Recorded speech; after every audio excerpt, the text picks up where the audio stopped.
What's up, y'all, and welcome back to Found Bytes, a game review series. My name is Brian, and I'll be your host.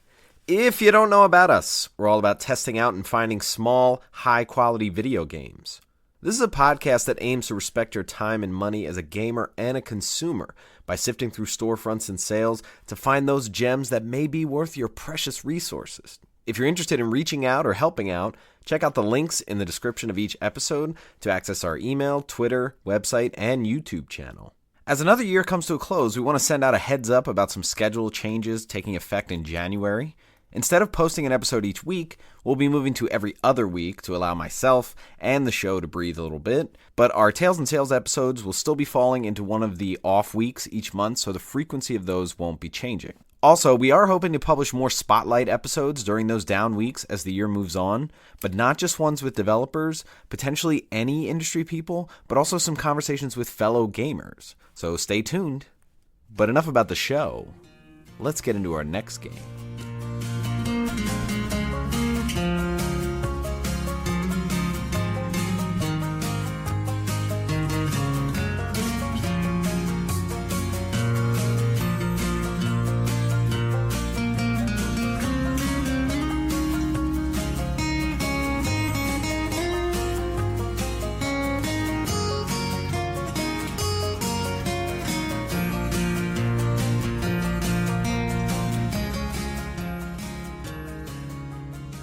SteamWorld Heist is the game for this week's episode.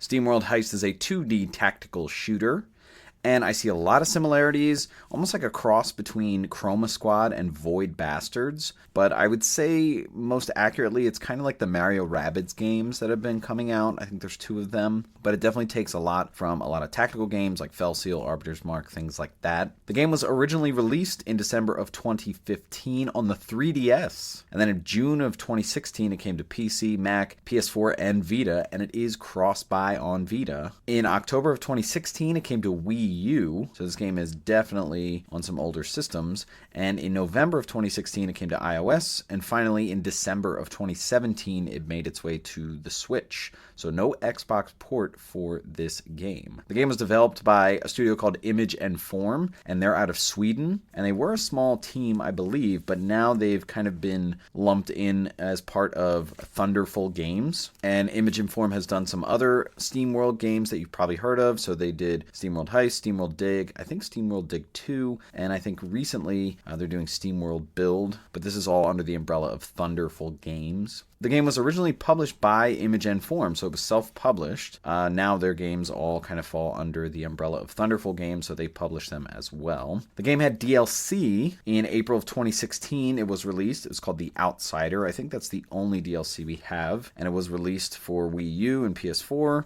And then in December of 2017, that came to the Switch with the Switch port in what was called the Ultimate Edition. The game also had physical releases, and in October of 2016, the SteamWorld Collection, which was a collection of SteamWorld Dig and SteamWorld Heist, that came to PS4 and Wii U, and that, of course, came with that Outsider DLC, and that was published by Maximum Games and Rising Star. In December of 2017, Limited Run had a release of the game on Vita, and then in July of 2020, Super Rare Games had a Switch release of the single game and the SteamWorld Collection that came with Heist and Dig, and so a lot of physical ports for this game. The game was originally released with an MSRP of $14.99. That Outsider DLC was $4.99. That SteamWorld Collection that was released for PS4 and Wii U, that was released at $39.99. The Limited Run games for PS Vita release, that was released at $24.99. And then the 2 Super Rare Games releases, the single game and the SteamWorld Collection with Dig, were $35 and $68 respectively. The game has a runtime straight through with the story of about 12 hours. You can definitely take your time going through this tactical game. Extra things for you to find. You can go back and replay missions and get better reputation. It might take you anywhere to 15, maybe 20 plus hours. The game does have a platinum trophy. For our PlayStation listeners, it seems super tough. It's definitely not something I'm going to go for. Me, I got this on sale on PS4 for $7.99, and of course I got the cross-buy on Vita, so I've been playing it on the Vita, and I've put in close to 6 hours. There's like 3 main worlds or 3, I think, areas that you have to get through, and I'm somewhere in the second one. I just jumped over to the second one and I beat a couple levels. In terms of recommendations, obviously this game has been out for a while. This whole sort of universe has been out. I've definitely seen all these games a lot on sale, sometimes for super cheap, like under $3. And so I bought this game way back when, especially when I heard hosts of Axe of the Blood God talk about it. Kat Bailey, she definitely talked about the SteamWorld games a lot. I know they're big RPG fans, as well as the many physical editions that I've seen through email, because I would subscribe to Super Rare and Limited Run, and also a little bit on Twitter as well. So definitely seen these games around.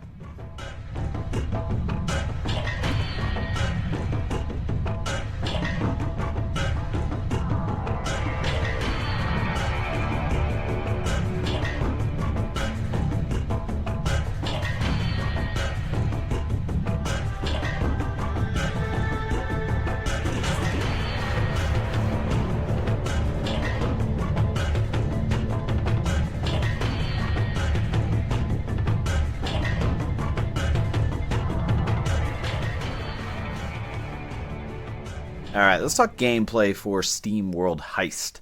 So the basic premise and the basic back and forth gameplay is very much like Void Bastards, which is a game that we covered way back when. The idea is you have this overworld map, you're kind of choosing where to go, your location, and then you go in a level for like a combat level and a lot of looting, and then you come back out, you do a lot of inventory swapping and getting better stuff. So when you're on the overworld, it's kind of like a map, similar to Void Bastards, but also similar to even old school games like Super Mario World. So you're in outer space, and the different levels or the different points that you can stop at are basically spaceships, so you can go in them as levels.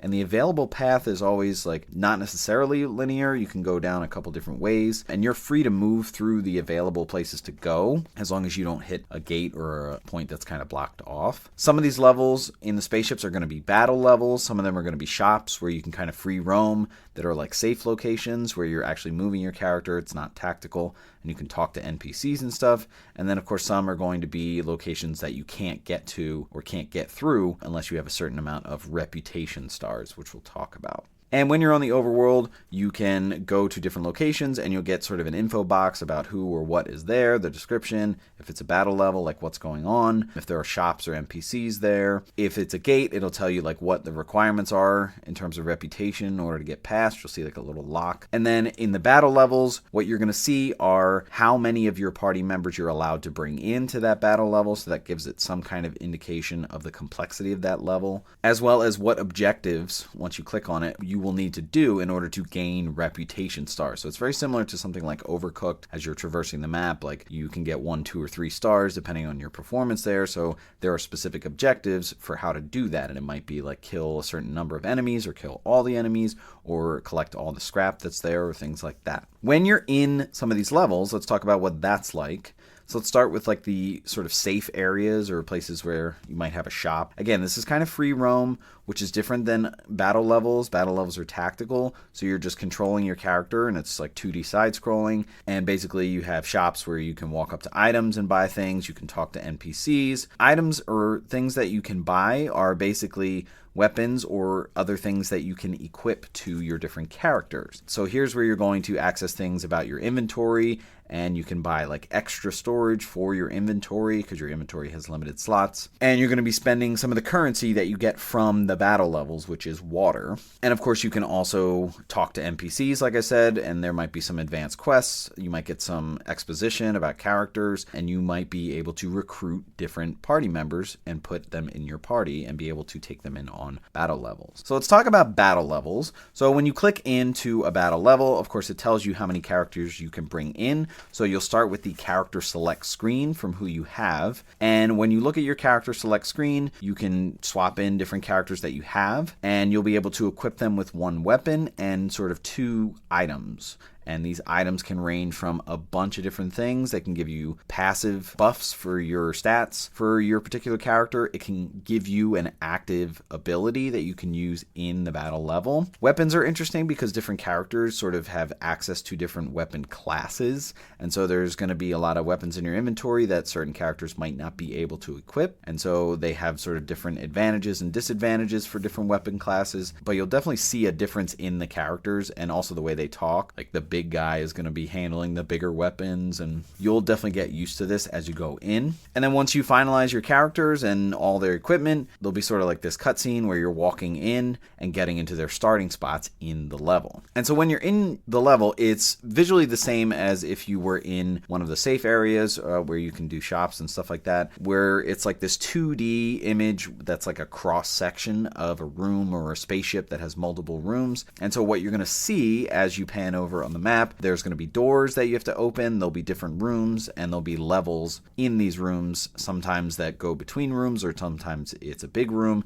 and there'll be ladders that allow you to go down or up different levels. Once you're in a battle level, it's all about turns and movement. It's not free movement like in the other levels, so everything has to do with tactical RPG playing, and it's very much D&D inspired. And the way your turn works is you get to take the turn of all of your party members, and then if there are any enemies that have been revealed, they take their turn, but if they haven't, then you go again with a full turn. So when you take your turn, again, it's like D&D, so there are a lot of possibilities for what you're allowed to do. You can do a certain movement and then perform an action. You can do just the action, after which you're not allowed to move, so that's very Chroma Squad, I believe. Or you can do a dash action, which is basically moving twice your movement. Now, you can do this in 2 parts, or you can do it in 1, and what I like about it is as you're moving the cursor around in the level, it's very color-coded, and it gives a lot of icons to give you feedback for what's going to happen if you move your character here. Some of these might be that you're going to interact with a door and open it, which may be a door to a room or a door opening a ladder. It might be that you're picking up an item, which is what you're going to need to do a lot, or it might be having to do with putting yourself in cover, and we'll talk about cover in a minute. In general, just in terms of the movement and the distance that you're moving, if you look at sort of the trajectory of how far your character can move, as long as the line is yellow, that's only doing like half of your movement. But once you go into the blue area, that's going to be your entire movement. So that'll be like your dash action. So the game visually is very responsive with that, and it's communicative, and I feel like it's very easy to understand, especially if you understand D&D. The different actions that you can perform are based on the abilities that your character has. Some of these are going to be innate. Some of these are going to be because of the items that you equipped. So some of these might be like a special buff for that character. It might be to heal that character. And if it is something that's caused by an item that you have equipped, typically it's a certain number of charges that can be used for that ability per battle, whether it's 1 or 2. And then the other main action that you can do is to shoot your weapon. And this is really cool because once you choose to shoot your weapon, it's a manual aim, and then after you figured out where you're going to aim it, you press the button to shoot it. So I really like that. And how that works is, again, it's 2D. So your character, when they choose to shoot, they'll point it, and then you can choose which side they're aiming to, left or right.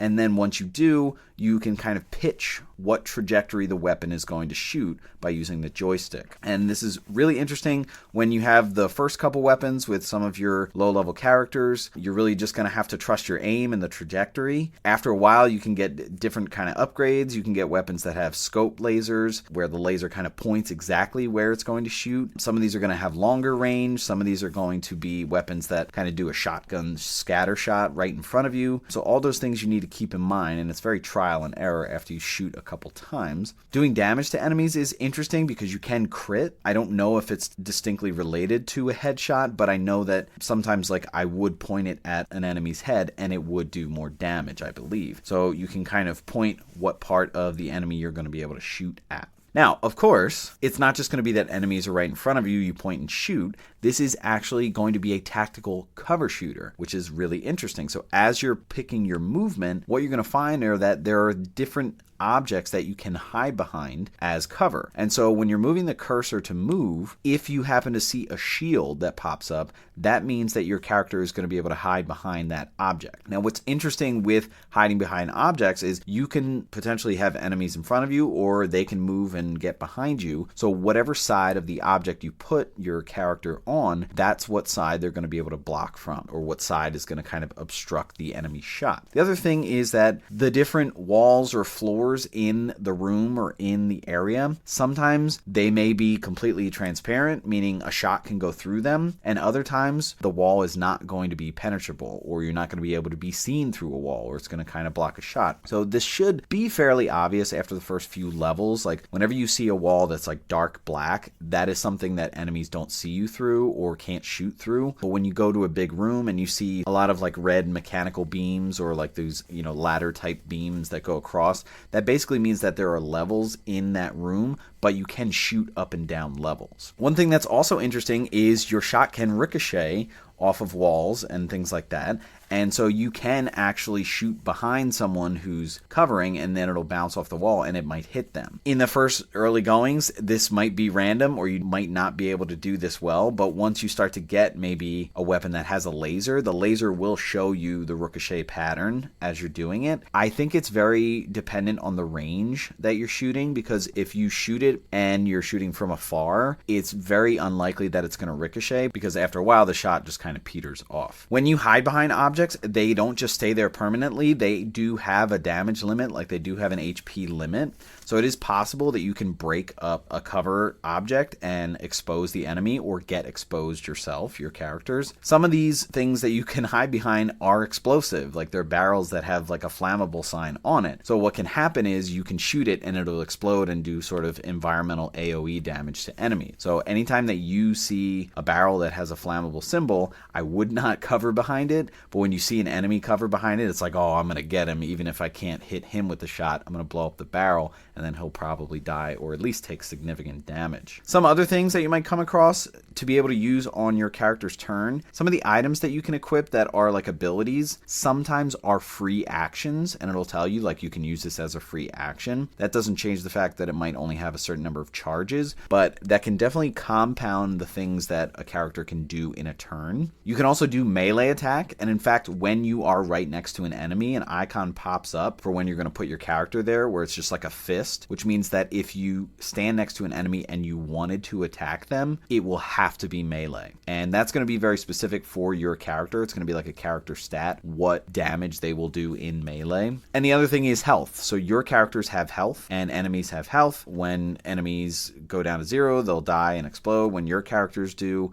they'll kind of fall apart and have to be picked up. We'll talk about dying in a little bit. But let's talk about the enemies that you're going to come across. So there's a fair variety, what you might expect. Some are shooters, some are melee. They're going to have to come up to you and hit you with a thing. Some are like heavy guys. The shooters might have varying range. As you progress through this game, there is definitely like a linear increase in the amount of damage that they do, the amount of health that they have, the amount of accuracy and sort of intellectual ability to shoot their guns and stuff like that, as well as like varied amount of movement that they can go. And it often coincides with like the type. You'll also eventually come across like boss-like enemies. It's kind of obvious when you do, because there's like a little back and forth dialogue between the leader of your group and whatever enemy that is. And these are basically just enemies with more HP, more of a move variation, as well as increased damage that they can do. So it might take longer to beat enemies like this. And of course, when you're in these battle levels, you will have objectives that you have to do before you are able to leave. And some of these might be kill a certain number of enemies, kill whatever boss is in that level. Some of these might even be as simple as explore and progress through a certain area. And when you get there, you can go on the pad to leave, and then everybody's done, as well as collecting things like a special stash or a certain number. And then you have sort of sub-objectives that are a part of how many reputation points are available at that level, and some of these sub-things might be like collect all the scrap that's there. And again, when you look on the overworld map, it's showing you how many possible reputation points are there. And when you're in the level, the different objectives that you do are going to be how you gain reputation points. And reputation points are basically used for unlocking progression in the game. So this is really where the game is progressing, where you're unlocking the next place to go. For some levels, you're going to start to experience a countdown at the top of the screen. And sometimes this might be there before you perform the objective. It might be like you have to do it by this certain amount of turns. And then sometimes it might be after you achieve the objective. It's like you have this amount of time to get out. And some of the consequences for the countdown might be that once it goes down a certain amount, like the threat level might go up. And some of the things you might see are turrets pop out of the ceiling. Enemies may spawn kind of from the background into the foreground and then find you and try to attack you. A lot of the times when this has happened after an objective is completed, you don't have to kill any of these things. You just have to get to the certain specific area that is where you leave, get all your party members on it, and then end your turn, and then you'll leave. After you leave a battle level, there's like a post-level screen, and here it allows you to open all of the different scrap caches that you got, or the different special stashes. And so a lot of times you're going to get the main currency, which is water, and then other times you're going to get different items or weapons that you can equip. You do have a limited inventory, like I said before, so if you get certain items in your inventory and you don't have enough space, right there on that screen, you'll be able to sell certain ones to make space for it. Your characters are also going to get experience points, and they're going to potentially level up. When they level up, it can boost their max HP, it can boost their melee damage, and consistently what's going to happen is they're going to get a new ability. And this might be a passive ability, it might be an action ability, and I really like the variety of the different characters and some of the innate abilities that they have. In terms of pacing and accessibility, again, the game really comes down to progressing through the map and going to the different areas. It's pretty simple. You have to get a certain amount of reputation points in order to progress and open up the area that can lead to a couple other levels. When something is like you have to go back to a certain level, there are indicators on the overworld map, like here is where the next part of the story kind of progresses. You have to go here. And then again, once you kind of complete everything in an area or get most of the reputation points, you'll unlock the way to the next major area. And I'm pretty sure there are 3 major areas, but I could be wrong about that. I'm about halfway through the second one. The battles and the pacing of the battles is pretty good. Again, it kind of tells you how many characters are allowed in each level, and that can kind of be a hint to the complexity or the difficulty of it. But I like the pacing of new enemies, even though there's not much variation in the different types of enemies. Initially, in the first few levels, you're getting a lot of these chintzy melee enemies coming up to you, but then you're going to get guys with bigger guns or heavy-duty enemies. Dying is something that can happen, so when one of your characters dies, you'll have to go over just like you would if you were picking up an item or opening a door, and you'll have to pick up sort of the scraps. And what'll happen is they'll get revived, but they won't achieve any XP for that level. If all of your characters die,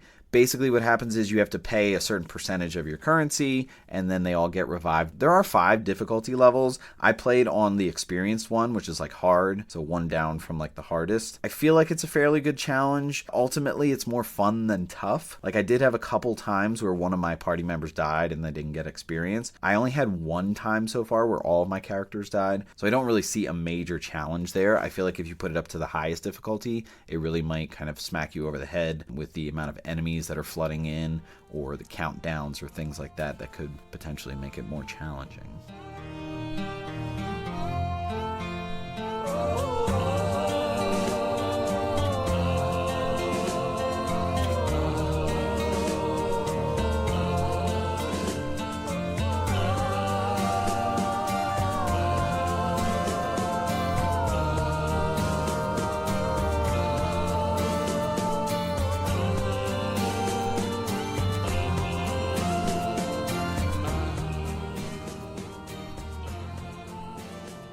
Alright, let's talk about the vibe of SteamWorld Heist. And let's start with the visuals. So like I said, it is a 2D view, but it's basically robots in this 2.5D sort of comic book-esque / like Paper Mario almost visual, where you're constantly like seeing them fidgeting, and you see some differentiation between the characters and the backgrounds. A lot of bright metallic colors, like you see a lot of coppers and ambers, like brown, yellow. It's like this tarnished but vibrant sense of the color, like it's very mechanical and industrial. And obviously you're going to be on spaceships, and so you're seeing a lot of mechanical things in the background, like pipes and different kinds of beams and things like that. And then you're seeing ladders in some of these levels that are connecting different levels of different rooms, and you're getting that cross-sectional view, like it's basically if a ship was just kind of cut off from the side and you're opening it up and looking on the inside. So you're seeing these rooms, you're seeing the levels and the ladders, and in the background you're definitely just going to see a lot of empty space with stars. In terms of audio, so it's a very mechanical sort of background noise most of the time, but it's kind of this nice ambient, like the loneliness of space, but then it's also like things are clanging together. And once you're in a battle level, like the music definitely ramps up and it's more rhythmic, but it's like still those same like mechanical banging sounds. And in terms of sound effects, like obviously things are going to explode when you shoot barrels that have the flammable sign on it, so you really hear that explosion, and you really hear like the tinging of when bullets ricochet, which is really nice. And whenever you kill an enemy, or whenever one of your character gets killed, it's like this sort of slow motion death, and it kind of slows down the sound, which is really nice. And in terms of themes and the setting, so it's basically robot mercenaries. So it definitely has sort of an outlaw feel, whether it's something like Firefly or like the Outer Worlds. So it's like that space meets West, but there's mercenaries, but it's all robots. Like everyone is a robot and they're made of metal. And there's also like this seedy underbelly, like the black market. It's very like Star Wars cantinas. Anytime you go and see NPCs or like go to a place where you can buy things, it's like hush hush out here in the middle of space. Like hopefully the government or the big corporation doesn't come and find us. But what's also interesting is that there is that sense of like big marketing campaign, or sometimes like when you load into the level or go to a new place or something like that, there's like this voiceover and maybe there's a little bit of a cutscene, and it's very like Futurama meets Fallout, again meets the Outer Worlds, where it's like this over-the-top like marketing campaign. Like clearly this big corporation or the government or whoever is like the big cheese and they're trying to push things over, but like you're with all of the low-level people or like the basic people, all the mercenaries just trying to get by. So with that, there is sort of an overarching story, like it is there, and when you talk to NPCs, like you do hear about it, and the characters definitely have personality. And what I like is whenever you leave like a free roam or a shop level, like you go back into your ship and you can walk around your ship and talk to the different NPCs that you've recruited, and there's sometimes even an exclamation point above some of them if they have something new to say. And so talking to them, you get a sense of who they are or like their relationship to your character, and so you definitely get some exposition just about like how people talk to each other and sort of the status of things and how life is. And so it's really something that I do enjoy, that adds a little kind of peppering in of the story.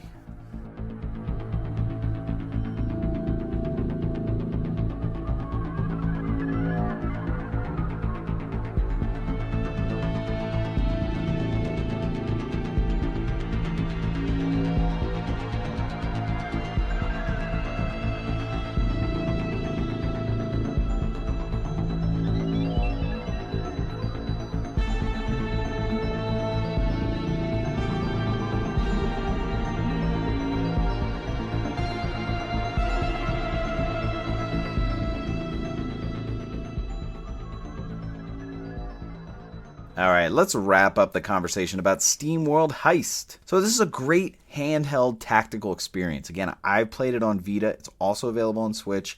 I feel like this is perfect to pick up and play a battle level or level up your characters and buy some new equipment and weapons and things like that. Great to play in bed. You can definitely get a level or two in. It's super charming. It has this simple and tight aesthetic. Again, there's like a whole universe of these games. You got SteamWorld Heist, SteamWorld Dig 1 and 2, I believe. It has story. It has characters. It might be more of a minor focus, especially in this game, I feel. But I feel like the presentation and the touches, they really provide this sort of perfect amount of vibe that doesn't take away from the solid tactical gameplay. Something we didn't talk about is that your characters can wear different hats, and you can pick up and find different hats in the levels. But sometimes if you're trying to go for a headshot, you can actually sometimes shoot the character's hats off, and it can happen to you. And if it happens to you, you have to go like pick it up with your movement. So just little touches like that. Again, satisfying gameplay. I feel like the gameplay loop is really good. I like sort of expanding my inventory or equipping different things, or deciding like, okay, this character is more the melee guy, but also has like the big heavy weapon. This guy can use his innate ability to like basically cleave enemies. And I like recruiting recruiting different characters, leveling up your party, sort of getting loot, getting in that cycle. I feel like it's a really nice comfort zone.